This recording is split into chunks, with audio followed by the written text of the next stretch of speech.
स्वामी प्रसाद मौर्य की बौखलाहट का क्या है सच? आखिर डरा हुआ क्यों है खतरों का खिलाड़ी? स्वामी प्रसाद मौर्य को आखिर हो क्या गया है? क्यों वह इतने बौखलाए हुए हैं? क्या खुद को खतरों का खिलाड़ी कहने वालों को आने वाले खतरे से डर लगने लगा है? ऐसे कई सवाल हैं जिसका जवाब अगर वह नहीं भी देते हैं तो भी 3 मार्च को उनकी सीट फाजिल नगर में चुनाव वाले दिन वहां की जनता जवाब तो दे ही देगी। हाँ, रिजल्ट के लिए भले ही 10 मार्च तक इंतजार करना पड़े। आइए इस एपिसोड में कुछ मामलों का जिक्र करेंगे जिसमें स्वामी प्रसाद मौर्य ने या तो अपना आपा खोया है या फिर खींच निकाली है। मुख्यमंत्री योगी आदित्यनाथ पर जातिवाद का आरोप भी उनकी उस खींच का ही नतीजा माना जा रहा है, जिसमें कहा जा रहा है कि स्वामी प्रसाद मौर्य योगी आदित्यनाथ और नरेंद्र मोदी की चक्रव्यूह में फंस गए हैं। पहले कुछ मामलों पर नज़र डालते हैं जिसमें स्वामी प्रसाद मौर्य ने आपा खोया है। कुशीनगर जिले के पडरौना में एक दिलचस्प नज़ारा देखने को मिला। चुनावी सभा के दौरान यहां पर सपा नेता स्वामी प्रसाद मौर्य का भयंकर गुस्सा देखने को मिला।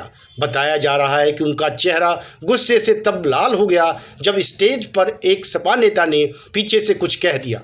इसका वीडियो भी सोशल मीडिया पर छा गया। वीडियो में स्वामी प्रसाद मौर्य अपनी पार्टी के कार्यकर्ता पर चिल्लाते दिख रहे हैं। इतना ही नहीं, उन्होंने कार्यकर्ता को सरेआम मंच से बेदखल भी कर दिया। अब यहाँ सवाल उठता है कि आखिर उस कार्यकर्ता ने ऐसा क्या कह दिया जो स्वामी प्रसाद मौर्य अपना गुस्सा रोक नहीं पाए? क्या उनकी दुखती रग पर उनके अपने कार्यकर्ता ने जाने अनजाने हाथ रख दिया? खैर, इससे आगे चलते हैं। पडरौना में चुनावी सभा के दौरान हुई बेअदबी के बाद मीडिया में पहले से उठ रहे उस सवाल को और बल मिल गया कि आरपीएन सिंह फैक्टर स्वामी प्रसाद मौर्य को पडरौना ही नहीं पूरे कुशीनगर में परेशान कर रहा है, जिसमें स्वामी का खुद का विधानसभा क्षेत्र फाजिल नगर भी है। इसको लेकर ही जब एक निजी चैनल की तरफ से स्वामी प्रसाद मौर्य से सवाल किया गया तो वह इस पर भी बिफर पड़े। उन्होंने क्या कहा, आइए यह जान लेते हैं। स्वामी प्रसाद मौर्य के बिगड़ैल बोल देखें कि उन्होंने उस नेता को पिद्दी नेता बताया जिनकी वजह से उन्हें अपनी पुरानी विधानसभा सीट पडरौना छोड़नी पड़ी। हालांकि वह इस बात को स्वीकार नहीं करते हैं, लेकिन मीडिया सहित हर जगह यही चर्चा है कि आरपीएन सिंह की वजह से स्वामी प्रसाद मौर्य ने अपनी सीट बदलकर फाजिल नगर कर ली है। खैर, उन्होंने आरपीएन सिंह को लेकर क्या कहा, आइए पहले यह जान लें। स्वामी प्रसाद मौर्य पहले तो आरपीएन सिंह का नाम आते ही भड़क गए और फिर बोले, किसका नाम ले लिया, मूड खराब हो गया। आरपीएन सिंह को पिद्दी नेता बताया, फिर बात को संभालते हुए कहा कि राजे रजवाड़े की तुलना आप मुझसे कैसे कर सकते हैं।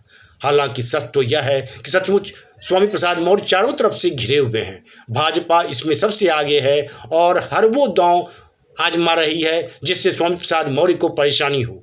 पडरौना सीट छोड़कर फाजिल नगर गए हैं, लेकिन वहां भी वह त्रिकोणीय मुकाबले में फंसे हुए हैं। सिटिंग विधायक गंगा सिंह कुशवाहा के बेटे सुरेंद्र कुशवाहा जहां बीजेपी प्रत्याशी हैं, वहीं बसपा से इलियास अंसारी प्रत्याशी हैं। इलियास अंसारी सपा के जिला अध्यक्ष रहे हैं और स्वामी प्रसाद मौर्य को टिकट नहीं देने से नाराज होने पर वह अब बसपा से चुनाव लड़ रहे हैं।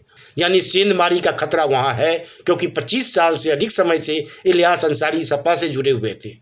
उनकी इलाके में अच्छी पकड़ है। राजनीतिक जानकारों का भी मानना है स्वामी प्रसाद मौर्य की बेचैनी से साफ है कि वह कंफर्टेबल महसूस नहीं कर रहे हैं। योगी आदित्यनाथ पर जातिवाद का आरोप लगाए जाने को भी उनकी बेचैनी के नज़रिए से ही देखा जा रहा है। वहीं मुख्यमंत्री योगी आदित्यनाथ लगातार स्वामी प्रसाद मौर्य पर वार कर रहे हैं। फाजिल नगर सीट जहां से स्वामी प्रसाद मौर्य सपा से चुनाव लड़ रहे हैं, वहां भी जनसभा को संबोधित करते हुए योगी आदित्यनाथ ने भाजपा छोड़कर सपा में शामिल हुए स्वामी प्रसाद मौर्य का नाम लिए भी बगैर हमला बोला और कहा कि दगाबाज दंगेबाजों के साथ जा खड़े हुए हैं और अब भेदभाव के आरोप लगा रहे हैं। भाजपा की सुनामी में दंगाई और दगाबाज दोनों खत्म हो जाएंगे, क्योंकि 4 चरण के चुनावों के रुझान में ही भाजपा स्पष्ट बहुमत में पहुंच गई है। इसी भय के चलते कितनों ने तो 10 मार्च के बाद का विदेश का टिकट कटा लिया है। 2017 के पहले बिजली आपूर्ति में भी भेदभाव किया जाता था। फर्क साफ है, पहले बिजली आती ही नहीं थी, अब जाती ही नहीं है।